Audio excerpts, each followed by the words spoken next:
Bah non, c'est bon, ils sont tous là, hein. Ils sont tous là. T'es sûr? Ouais, je suis sûr. Tu veux pas les compter?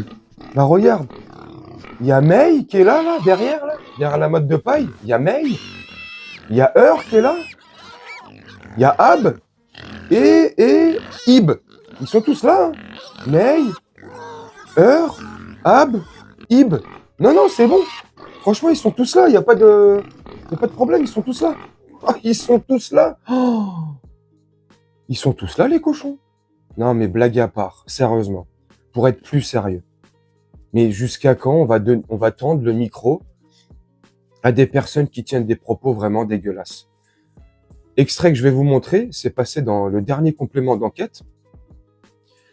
Et Meyer Habib est dans le fauteuil rouge. Et Tristan ou Alex lui pose des questions. Et notamment sur le projet de la Gaza Riviera, là, la French Riviera version Gaza, en Palestine. Et donc il répond en toute décontraction, normale, lunettes de soleil, on dirait un gros mafieux, le mec. C'est carbone, taxe carbone. En France, on connaît. Bref, lunettes de soleil, costard, il est comme as. Là, il tient des propos. Oh, bref. Le président américain Donald Trump a fait une proposition assez étonnante, prendre le contrôle de Gaza pour en faire la nouvelle côte d'Azur du Moyen-Orient.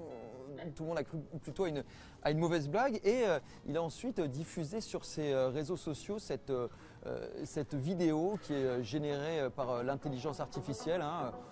On voit Gaza qui serait rasé et remplacé par des grandes tours, des grands hôtels, une pluie de dollars. On voit même des statues en or à l'effigie de Donald Trump. Il y a même sur cette fausse vidéo un faux Benjamin Netanyahou en train de siroter un cocktail aux côtés de Donald Trump. Il en passe quoi votre ami Netanyahou de ce projet-là? J'en ai parlé avec lui, il s'est exprimé là-dessus. Si jamais ça peut faire en sorte que, tout en respectant la dignité humaine de tout le monde, on arrive à une solution. Donc c'est un projet enfin, sérieux? Ça ne me paraît pas être un projet pas sérieux. Il y a eu des transferts de population en Pologne. Il y avait 1 million de juifs dans les pays arabes. Vous savez combien il y en a aujourd'hui? Rien. En Algérie, il y en a 0. En Tunisie, il en reste quelques centaines. Ça s'est fait volontairement. Les gens ont quitté. Ils ont été aujourd'hui. Il faut un jour trouver une solution à ce problème. Une solution de paix. Je ne sais pas si cette solution est la bonne solution. En tout cas, elle est innovante. Et Benjamin Netanyahou, il pense que c'est que c'est une solution qui est innovante, que si les Américains y mettent un prix pour reloger décemment et donner un espoir, une vie à cette population, parce qu'il y a quand même sans doute une grande partie de la population qui souhaite la paix. En tout cas, c'est ce que j'espère du plus profond bien, parce qu'ici en Israël, je peux vous dire que tout le monde veut la paix. Mais donc lui, il y pense vraiment, Benjamin Netanyahou. Mais nous ne sommes pas dans une guerre de territoire, on est dans une guerre de civilisation. Il y pense vraiment. Il a dit publiquement qu'il trouvait que l'idée était innovante et qu'elle était plutôt bonne. Mais encore une fois, à condition qu'il y ait un départ volontaire de la part des Palestiniens. Il n'y aurait aucune C'est incroyable. à ce que des Palestiniens... Franchement, c'est... envie de vomir. Envie de vomir. Mais quel euphémisme, n'empêche. Franchement. Que eux demandent à une autre population de partir, de déplacer une population. Quel euphémisme.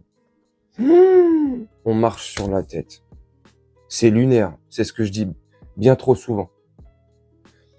Sinon, j'ai une autre proposition. Moi. C'est une proposition. Hein. Moi, je m'en fiche. Je veux pas de problème. Hein.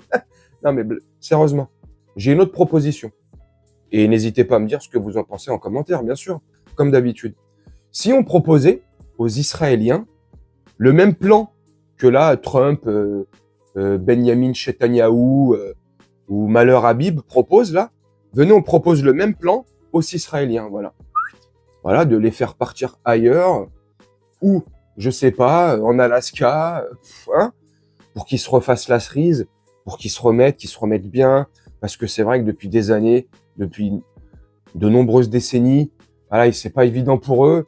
Donc, pourquoi on fait pas pourquoi ça serait aux Palestiniens de partir? C'est une question que je pose, en fait. Une question débile, où je pense avoir ma réponse. C'est un plan prévu depuis bien trop longtemps. Mais pourquoi ça serait aux Palestiniens de quitter leur territoire? Pourquoi ça serait pas aux Juifs européens de retourner, de remigrer chez eux en Europe. Je sais pas, hein. C'est une proposition, c'est une idée. Je balance ça comme ça. Dites-moi ce que vous en pensez en commentaire. Parce que une majorité, hein, je veux pas dire de bêtises. Là, je dis pas ça avec de certitude. Donc, si je dis une erreur, rectifiez-moi en commentaire, comme souvent.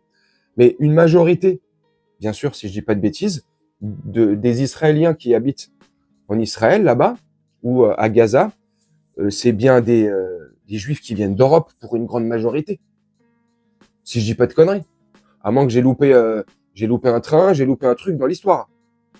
Donc, une majorité, c'est des Européens. Ils ont migré d'Europe, depuis des décennies, je sais pas, vers là-bas, vers Israël, vers la Palestine. Donc, pourquoi ils feraient pas le chemin inverse? Pourquoi ça serait à ceux qui sont là depuis, quelques siècles? Hein, je veux pas rentrer dans les détails, donc m'en voulez pas, mais grosso merdo, c'est ça à peu près, non?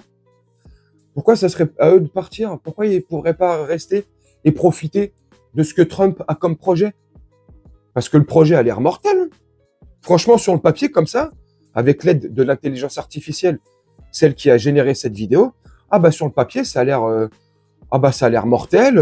On a envie d'y vivre. On a envie de partager quelques bons moments là-bas, sur la Gaza Riviera. Ouais, envie de siroter des bons petits cocktails, mojito, les pieds en éventail, devant un beau petit coucher de soleil. Ça serait mortel. Mais, bref. Non, mais, ils sont... Le mec est malade. Ce mec est complètement fou. La farine qu'ils utilisent pour faire leur gâteau est très puissante. On en a la preuve chaque jour un peu plus, mais très très puissante. Il faudrait la couper un petit peu plus, parce que franchement là, elle est en train de vous dévaster le cerveau. C'est flippant. Ils se cachent plus. Ils sont en roue libre totale. Ils emploient des mots et je sais pas ce que vous en pensez. Dites-moi en commentaire. Moi, je vais vous laisser là-dessus. Faire un petit montage tranquillement et puis on se retrouve bientôt pour une prochaine vidéo. Je vous souhaite une très bonne journée, une très bonne soirée ou une très bonne nuit. Ciao.